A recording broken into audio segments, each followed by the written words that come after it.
You're listening to Clearview Today with Dr. Abadan Shah, the daily show that engages mind and heart for the gospel of Jesus Christ. I'm Ryan Hill. I'm John Galantis. You can find us online at clearviewtodayshow.com, or if you have any questions for Dr. Shah or suggestions for new topics, send us a text to 252-582-5028, or you can email us at contact@clearviewtodayshow.com. That's right. We want you guys to help us keep the conversation moving forward. You can do that by supporting the show. You can share it online with your friends and family. Leave us a good 5-star review on iTunes or Spotify, anywhere you get your podcasting content from. Link is in the description below, and we are here in the Clearview Today studio with Dr. Abadan Shah, who's a PhD in New Testament textual criticism. Dr. Shah, welcome to the show, my friend. Yay, welcome to the show. Happy Hump Day. Oh, nice.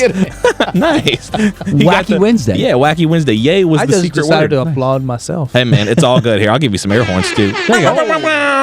I love that we got two. For anyone who doesn't know, we got two soundboards set up. So now Dr. Shah's got one. I got one. You don't have one, which I think is fine. But you can. It's okay. Maybe we can get him one. Yeah, we can get him one. Can you get him one? You can get him one. Yeah, let's get Ryan one. Just get you one. You can just little- have like a little, Yeah. a little soundboard. Beep. You could always touch mine, but I wish I really wish don't you like wouldn't, it. Yeah, but I wish you wouldn't. I have the opportunity to do that. Actually, maybe I'll. No, you can't. You can't. Oh, okay. Well, the verse of the day today is coming to us from Revelation chapter 1, verse 8. I'm the Alpha and the Omega, the beginning and the end, says the Lord, who is and who was and who is to come, Amen. the Almighty. Amen. That's who he is. Dr. Shah Prophecy series coming up. Yes, very excited It has begun. Huh? Actually, we're just talking about the preamble, in a sense. Last couple of weeks ago, I talked about the overcomer mindset. Prophecy is more than just date setting. It's about overcoming. Yeah. If you read the 7 letters given to the 7 churches of Asia Minor by Jesus, at the end of each of those letters, he says, "Blessed is he who overcomes." That's or, right. "He who overcomes, I'll give him this," or something like that. So that word is found 17 times in the book of Revelation. Means God wants us to live the overcomer's life. Means you're not just going through the problems, you're learning to triumph over the problems. The word Nikao means not just overcomer, but also conqueror, or somebody who defeats the obstacles. So that's part of prophecy. And then we're talking about the importance of prayer. This coming weekend, we'll be talking about prayer. That's right. And how prayer changes our mindset about the future, the present, everything. Yeah, we had a great time at our on our live stream. That's right, If you yes. didn't get a chance to see it, you can go back in the feed. It's going to be like a 2-hour bonus episode when it's all edited. So Yeah, it was a lot of fun. It was great hearing from everybody, and then just knowing that we were all together, not just us here in the studio, but people from far and wide in the spirit of prayer. Thank y'all for calling in, by the way. And Dr. Shah and I, we were kind of all talking about it at lunch. We want to start doing more live shows. Yes, Yeah, absolutely. We want to start doing giving people a chance to call in. Yes. And for us to pray with them. And we're not going to mention names. We're going to make sure we filter that best we can, names, circumstances. We'll just kind of make sure, God knows the situation. God knows the people involved. But our job is to pray for them. That's right. And, That's right. And so in studying prophecy, prayer is important. And finally, the importance of fellowship, the importance of community. Yeah. And so these are the things I'm discussing right now before we launch into the series on prophecy. That's right. And it's going to be one of the best series and the longest running series of all time. I agree. excited. I agree. Gentlemen, happy Wednesday, first and foremost. Happy Wednesday. How are y'all liking my fresh cut? My I do like fresh it. fade. I like it. David, did you get a haircut? A low taper You fade? haven't got it yet? I saw, Dick, you went and got one the other day. I need to get one. It's past time for me to get one. Yours still looks Feel a pretty little good. scraggly. Though. I always like the way your hair looks. Your hair, this sounds like an insult, but I don't mean it that way. Your hair always looks like it's wet. Like it looks like it's sleek and shiny. I like that. Okay, sleek and shiny's good. That's Wet- what I mean. Wet was not. No, that didn't make me feel What I mean nice. is like you know when you get out of the shower, that's kind of when your hair always looks the best. Is when you get out of the shower. My hair looks terrible when I get out of the shower. No, like when a guy's not with women, I think, but with a lot of guys when they get out of the shower. You have short hair though. Yeah. My hair is not nearly as short as yours is. What I mean is you usually have that kind of after shower, like fresh look with your hair. I've always liked that. Well, thank you. I appreciate that. I want to tell you something. Maybe don't lead with wet next time. You look like you got damp hair. It's kind of moist. Okay. No, I'm just joking. The story I want to tell y'all really is not about the haircut. It's about what happened on haircut day. So this was last Saturday. It was before service. Uh-huh. We were doing we were bringing down the curtains from play season, right? Yeah. And so I was like, well, we're done. We're kind of wrapping up. It's about noon. I'm going to take Gavin, my oldest son, 4-year-old, to go get a haircut. Krispy Kreme is right beside the haircut place. So typically, when we've got time to kill, we'll get a haircut together, and then me and him will go in. I'll get a cup of coffee, get a couple of donuts. We'll sit. I'll get him a milk. We'll sit. We'll chat. It's a good time. Oh. And he's learned that pattern. So he asked on the way there, are we getting a donut on the way? Can we get a donut? And I said, not today, buddy, because we're going to be pressed for time. I don't know what the line's going to look like. We got to come back because service is tonight. He was like, okay. He comes, so we get there. I can already see the parking lot is full at Lady Jane's at the haircut place. So we get there, we pass it, and the first thing he said, he asked a couple times on the way, are we going to stop and get donuts? No, bud, we're not getting donuts today. So 2 or 3 times he's asked. We stop, we get out, and he's like, I smell donuts. I smell donuts. And I was like, yeah, the donut place is right. And I could smell it too. So I gave him that one. He was like, I could smell the donuts. I was like, yeah, but we're not stopping to get donuts today. He was like, oh. I held his hand. We walk in. Lady Jane's, I'm not going to lie. I don't think it was them, but it just took forever. I was in that chair for like an hour just waiting to go. Wow. They finally called Gavin over. We got our hair cut in like 15 minutes. He always gets a lollipop. They love Gavin at that place. They always give him a lollipop. Did they give him one this time? They give him one this time. Okay. Yeah, he behaves very well in the haircut place. He's not he can running get a around. He can get a lollipop. Yeah. Man, Yep. I'm telling you. He knows. Gavin understands behavior and reward. He understands if I chill and just sit here, I'll get something. Holden has not figured that Sit out. quietly. But Gavin is like, if I'm pleasing to people, I will get a reward, and he always does. Yeah. So we're walking. So as we're in the haircut, the chair. He's getting the haircut. He's like, Dad, are you gonna surprise me with a donut? I was like, Gavin. At this point, I'm like, I just have to hold to my word. At this point, we probably have enough time, Right. Yeah. But I can't go back now. Sure. He has you've a already said degree in no. psychology. So he was like, Are you gonna? he was like, are you gonna surprise me with a donut? Dad. He's 4. Dad, you shouldn't have. Yeah, he's not 7 or 8. He's 4. He just turned 4. He's still kind of a 3-year-old. Oh my goodness. He was like, are you going to surprise me with a donut? I was like, no, buddy, we're not stopping to get a donut today. So we pay. He gets his lollipop, sticks the lollipop in his pocket. I kid you not. We are walking by the donut place, and he goes, What? Why are we going in the donut shop? I was As a master. He was like, wait, what are we doing? Why are we going in the donut It's shop like right a master class in manipulation. So This is hilarious. I knelt down. I'll show you what I did. I knelt down and I grabbed his face. I was like, Gavin, we are not getting donuts today. And he was like, okay. We are not going home without donuts today. It was like 3 questions in the car. Can we please get donuts? Then it was, ooh, wow, I smell donuts. Then it was, are you going to surprise me getting donuts?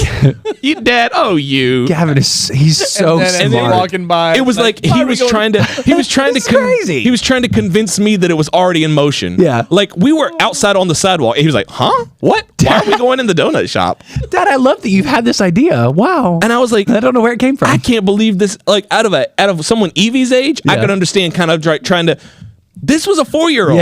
Oh, that's so funny. I couldn't believe it. So I was like, He's smart and he knows you, and Yeah. he's like, I think I'm just gonna whittle Dad down enough that I can just kind of wedge this Did in y'all's there kids do stuff and like that? plant it like it was his idea. Oh, our kids? Yeah. No, they never did anything bad. Look, we just us, man. We've always misunderstood them. All our lives, we just like, hey, you got to whoop it up. Sorry, I read you wrong again. So one of these days I'll can't. figure this parenting thing out. But Yeah, I'm working on it. You just I have to don't take know. that You L know me. today. It's like 0 to 100. I mean, I keep losing.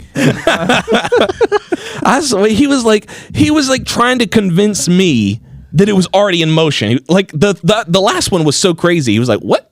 Wait a minute!" Like he was playing confused. What are we doing? Why are we going in the donut shop? I was like, That's so funny. "This kid cannot be serious." That is so I hate funny. to turn the conversation, but that's how we are. Yeah. Right? With God, we try to play those games, Oh, yeah. and we think God doesn't get it or doesn't pick up on our evil hearts Yeah. or our our lying spirits. He knows. Mm-hmm. He knows, and it's so much better to say, God, I'm prone to sin, prone Right. to wander. That's right. I feel it. I feel it. Yes. Prone to leave the God I Leave love. the God I love. That's right. it just was. It was funny, and I think that is such a good point, because to me, that seems such an obvious. Like, you're not slick. Yeah. That was not slick at all. Like, if you thought that was slick, but in his mind, he thought it was slick. Yeah. And I even think about, like, now that I'm 30 years old, I feel like I'm slick. Like, I'm slick enough to outmaneuver God, or I feel like I'm slick enough to outmaneuver life, or I've gotten so smart and so wise and so cunning, not cunning, but you know what I'm saying. Suave, yeah, that I can sort of frame this and get around it. And God is looking down from heaven like this is the most obvious thing. Yeah. It's there's so much we have to learn about parenting, and who better to learn that from the perfect parents? Because none of us are. All right. As good as parents can be, as balanced as we can be, as even biblical we can be, we're still faulty. We're still broken. That's right. And the only parent who is perfect is God himself. That's right. That's right. Maybe we can talk about that on the show today. Yeah, absolutely. Guys, don't go anywhere. We're going to take a quick break and be right back with more Clearview Today. Hey, Clearview Today listeners. Every day we invite you to join us in these conversations and explore the never-ending truth of God's Word. And if you've been following the show for a while, if you feel like it's blessed you and you believe in the mission we're on, we invite you to partner with us through your financial support. That's right. Your giving helps us keep the message of the gospel reaching more hearts and minds every day. And when you give for the gospel, that's not an act of generosity. That's an act of worship. It's a way to honor God and invest in his kingdom, knowing that every single dollar you give helps us share the hope of Jesus with a world in desperate need of him. If God is pressing on your heart right now to give to the Clearview Today Show, you can visit our website, clearviewtodayshow.com, and press that little button that says Give Today. And we just want to say thank you for your support. May God continue to bless you as you partner with us in making our show as impactful as possible for the gospel of Jesus Christ. That's right. We appreciate every single one of you. Now let's get back to the show. Welcome back to Clearview Today with Dr. Abadan Shah, the daily show that engages mind and heart for the gospel of Jesus Christ. You can visit us online at clearviewtodayshow.com, or if you have any questions or suggestions for new topics, send us a text to 252-582-5028. That's right. We're on the topic of parenting today. I'm going to try to pretend like I didn't try to get gaslit by a 4-year-old. But I think that is such a funny thing. Like, we were talking about this a little bit before the break, where, like, to us it's so obvious, right? But to that 4-year-old, he was like, "Man, I really feel like I've got this figured out." And there've been times in my adult life, even still, where I'm like, "I think I got this licked. Yeah, I think I got God figured out." Oh yeah. I'm gonna read the Bible, and I'm gonna read it like it's an instruction manual. And since God can't change, I can sort of find my way around these loopholes. I can find a pathway that gets me what I want, and I still look like the good guy. Dr. Shah, do you think we'll ever learn? Do you think humans will always be this way? Yeah, we are. We are like Adam. Yeah, true. Like Adam. Yeah. You know, after he sinned, he went and hid himself, and God had to go, "Where are you?" Because, you usually would run out and want to walk with me in the cool of the day, but now you're hiding over there making coverings with fig leaves. You can't really cover yourself, but this is what you're doing. Right. You think you can hide from me? Yeah. You think you can lie to me? Yeah. You can. I got you figured out. It's so amazing how when you become a parent, you start to, it's almost like you unlock a different level of understanding about God because you see how your kids interact with you. Like, there are so many times where my kids went and hid or tried to cover up something that they did when I know exactly what you did. It's obvious that you have made a mistake. It's obvious that you need to come and tell me what's... That's all it is. Don't do it. What the world? Cod swallop. Cod swallop. Cod swallop. It's nonsense. I didn't choose the word. Fire the guy, please. only here's the thing. Where do you find that word? I would like to defend myself. When I chose that word, That's codswallop. No, I was lobbing you a softball because I've heard It feels like it. I've heard you say that codswallop plenty of times. You're like, you'll be like doing something, then you'll get really aggressive, and you'll be like, "That's codswallop." No, and I was like, I would say that's nonsense or malarkey. The only reason I knew codswallop was even a word is because it was in Harry Potter when Hagrid goes codswallop. In my opinion, that's the only time I could see you saying codswallop. No, codswallop. Codswallop, victuals, Yeah, all those things. Yeah. What? I don't even know how to get back on topic after cod swallowed. You were saying something about your kids. so they just they'll try to pull a fast one and just be like, I don't know who did that. I don't. I'm like, guys, obviously I know this is you. I know this is. Why are you trying to pull a fast one on me? I'm your dad. I know. I know what's happening. And that's a small example of what we do in our relationship with God. Yeah, definitely, definitely. According to Pew Research, this came out in 2023, but the survey was done in 2022. It's most parents say parenting is rewarding and enjoyable, but some also find it tiring and stressful. Good point. And so rewarding all of the time, 36%. Most of the time, 44%. The rest don't find it. They don't find it. They don't find it. They don't find I it. prefer to not find it. If you're watching on the video version of the podcast, the chart is on the screen right there. Yeah. So, I mean, that's the chart I'm talking about. So, those who find it enjoyable is 25% all of the time, 58% most of the time, and the rest, not so much. The rest is like, wow, all the time it's stressful. Look at the stressful ones. Tiring is 14% of the time, all the time, 28% most of the time they're tired, and the remaining, I guess they're not tired. Yeah. Most are saying that it's rewarding and enjoyable, but there's some that are like all the time it's stressful. I would be interested to know like how are and I think it actually says right there, mothers and fathers are about equally likely. I was gonna say, I wonder how many of these are moms and how many of these are dads. Yeah, because I can definitely see a lot more moms, and it's because I think they're home with the kids all the time. They'll say it's more stressful, it's more tiring. There are times where I get home and Ellie's like, take them. Please take them. According to the research, if you go down, David. Okay, so there it is. Hit the gender and parenting one right there. Click on that. Yep. Okay. And so here you have some research on gender and parenting. Moms and dads differ in their approach to parenting. Mothers are more likely than fathers to say they are overprotective and given too quickly. I believe that. I believe that. Yeah. And I wonder why that is. I mean, I'm sure it's in their nature to do that. I wonder also how much of it has to do with them being home more often and them getting to that point quicker, or if it's just that's sort of their nature, or maybe it's a nature thing happening. Yeah. If we go down, it's about a third of moms say, go down, being a parent is the most important aspect of who they are. That could be an element of that too, where like they're putting their whole identity into this role. Yeah. It's not just part of it, that's who they are. That's right. Look at the difference between mothers and fathers. 35 is the most important versus fathers 24. That's a great point. That's a great point. I never even thought of that. Mothers are more likely than fathers to say being a parent is tiring and stressful. I believe that. All or most of the time. I mean, that's most of the time. If a parent is going to be home with the kids, not always. I mean, they're stay-at-home dads, but most of the time it's going to be a stay-at-home mom. I don't know if this happens to y'all, but do y'all ever like go home and like you come home and the kids are like, Dada! And like from then until bedtime, it's just all fun. And then your wife is just like, I'm so sick of you. That's not the reaction I want. I want you to be stressed by this so too. Not necessarily that, but it's always like, why do they listen to you and not me?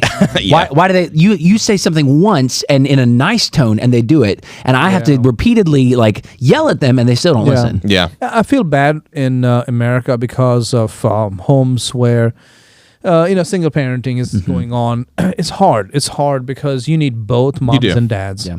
And there are families who are doing a great job making the best they can, and they've had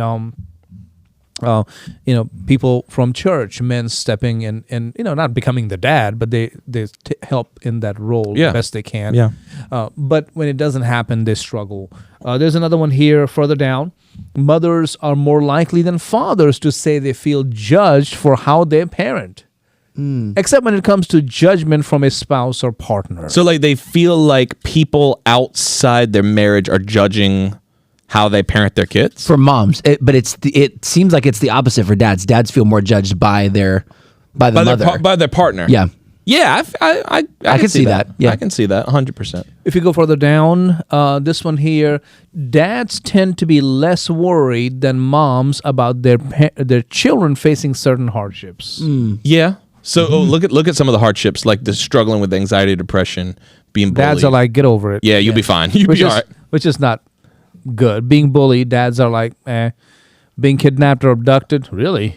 I thought dad would be like... Be more aggressive. Like I would be I guess maybe they're less worried and more just kind of Like on it. Yeah, because they wouldn't consider themselves worried. Just I'm just hyper vigilant. Because I'll be honest, when Gavin's here or at home or at Holden too, like I barely think about it. But like when I'm out in public, I am more on the I'm vigilant, like an eagle, yeah. like 1, 2, 3, 4, 5. Make sure everybody is where they need to be. Nobody's letting go of my hand right now. Absolutely. Ellie does not hold the kids' hands in public. So if these numbers are true, which I don't have any reason not to believe them, yeah.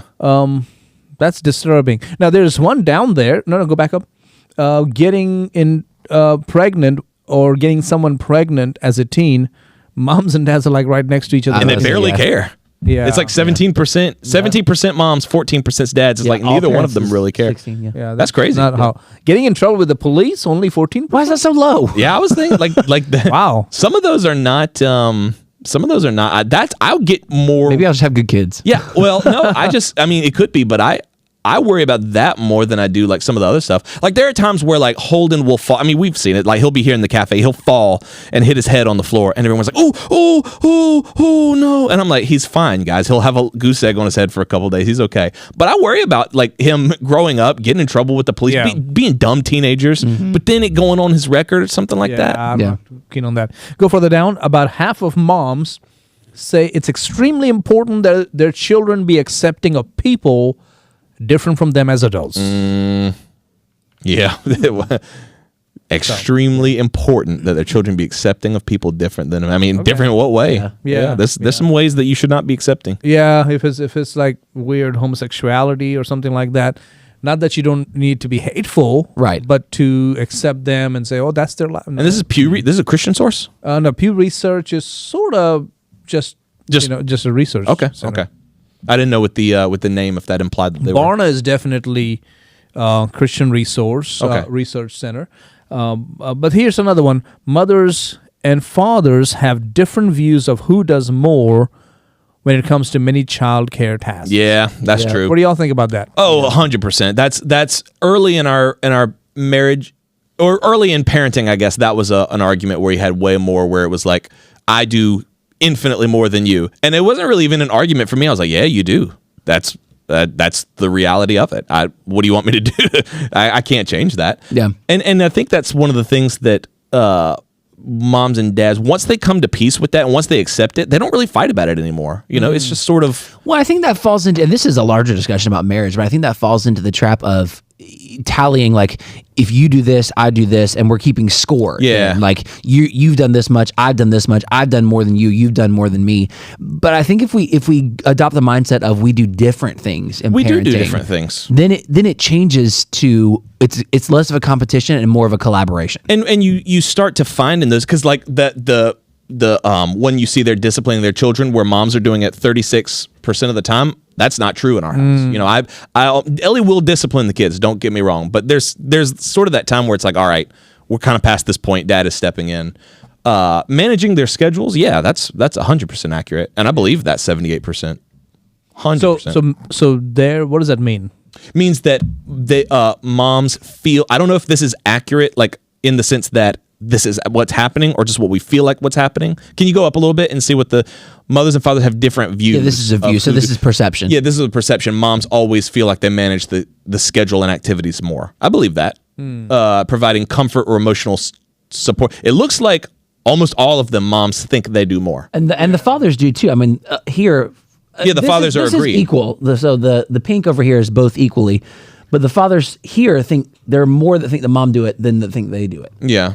Well, I guess what we need to understand is that just looking at this research on gender and parenting, that mothers are far more proactive in parenting than fathers are. Right. But could it be that it's a different role that fathers are playing? Yeah, I think what this is saying is that mothers believe they are more proactive. This is their perception. I don't think the data, and I could be wrong. I could be misreading this chart, but I think this is not saying, hey, look, these numbers say moms do more. I think it's saying that the moms believe they do more. The perception. Right, that's what they're saying Right. about parenting. And it could be that you're doing more tasks. Right. But one thing that you've taught me, as this isn't even just about parenting, this is as a leader, doing more tasks does not mean you're making more impact. Right. I have been super busy at this church and got nothing done. Yeah. Because I didn't apply myself Right. well and make the impact I should have Yeah. made. But the one thing we need to all agree on, starting with your funny story about you and Gavin, and then reading these statistics from last year from the Pew Research Center, is that both moms and dads are a must in a child's life. Yes, Yes, 100%. absolutely. They both have a role. And fathers, I hope you realize that. And maybe you messed up before, maybe you were too busy. I truly believe in my heart that many dads are not like, I'm just busy, I care about my work, and I don't give a rip about my children. I don't think dads are like that.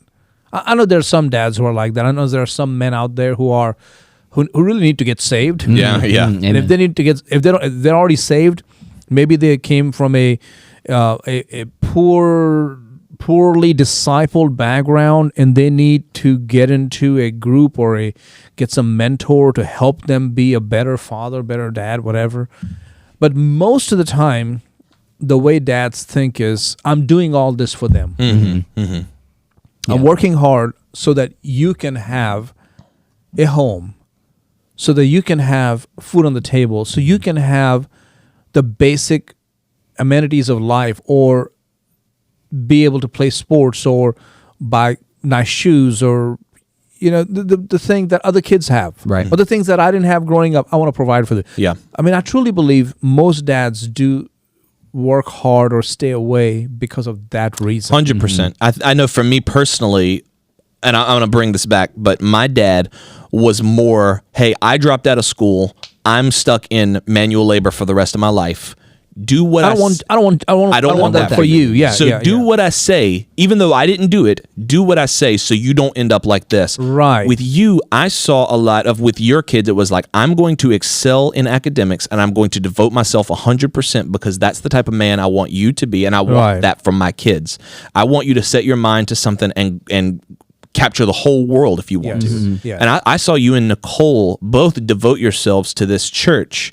And that has shaped my parenting in ways that my own parents didn't. My parents shaped my parenting in other ways. Yeah. But seeing you and Nicole, and even you and Elizabeth, devote yourselves to this church so that your kids always had a solid foundation in life to go off and build on, that has shaped me. I a lot. agree. Yeah. I think one thing that I have learned from you, Dr. Shah, and somewhat from my dad as well, is especially thinking about church work. My dad was never on staff in a church, but he stepped into a leadership role when we didn't have a youth leader. So he and a couple other parents, Elizabeth's mom, stepped into that role and created that youth program for us. It takes on another context for us here in this room, sitting around this table, because we are not just working hard so that our kids can have a good life. We are creating a culture that they can thrive in spiritually. Absolutely. Like, my kids are being blessed here spiritually by coming and listening to your preaching and worshiping with the praise team and serving on the AV team. And that's not something I'm directly coordinating, but because of our work together and because of the culture that we are establishing, our kids can grow up in a thriving spiritual environment. Absolutely. That's right. How about you, David? Yeah, I mean, I can definitely see the influence that my parents had. Even though they both made their share of mistakes, and even though they separated when I was at a young age, they still somehow worked together and came together. Like, my dad wouldn't not let me go to church. There were many times where I was like, "Hey, I don't want to go," and he was like, "I don't care. You're going to church." Yeah, that's good. And then with my mom, the same thing. She would pray with me nightly, do devotions. I didn't realize it, but we did the Jesus Wants All of Me devotion, which is an adaptation of My Utmost for His Highest. So that's awesome. all that stuff growing up is So no one can say, "Oh, this happened to me," or "My mom and dad split," or whatever. No, there's still ways you can do the best you can, and look, you're doing so well. That's right. Yeah. It's because of them that I'm in church today. God ultimately is the one who led me here, Amen. but it's because of them that I stayed going to church and faithful. So That's right. Amen. That's right. Amen. That's right. Thank God for our parents. Amen. Yes. Amen. And I think more people should be saying that these days. Yes. That's Yeah. right. Yeah. If you guys enjoyed today's episode, write in and let us know, 252-582-5028, or you can visit us online at clearviewtodayshow.com. Make sure you guys tune in tomorrow, same time, same station. Got another great topic coming at you. And thanks again to LeBlue Ultra Pure Water for sponsoring today's episode. Don't forget, you can support us by subscribing to the show on iTunes. If you want to re-listen, it's a great way to share the episodes with others as well. You can always support us financially at clearviewtodayshow.com. John, what are we leaving the listeners with today? Nothing. I'm good. Okay, cool. Dr. Shah and Nicole's book, 30 Days of Praying for America, is available on Amazon right now. Make sure you pick up your copy. Also, grab our debut album, Heaven Here and Now, is available on iTunes, Spotify, anywhere digital music is... I almost said copied. Digital music is cut. Is sold or streamed. Please don't copy our... Hey, you can torrent it if you want to. That's fine. Just share it. Yeah. We just want you to share it with There you people. go. That's right. Make sure you guys jump in tomorrow. We love you guys. We'll see you tomorrow on Clearview Today.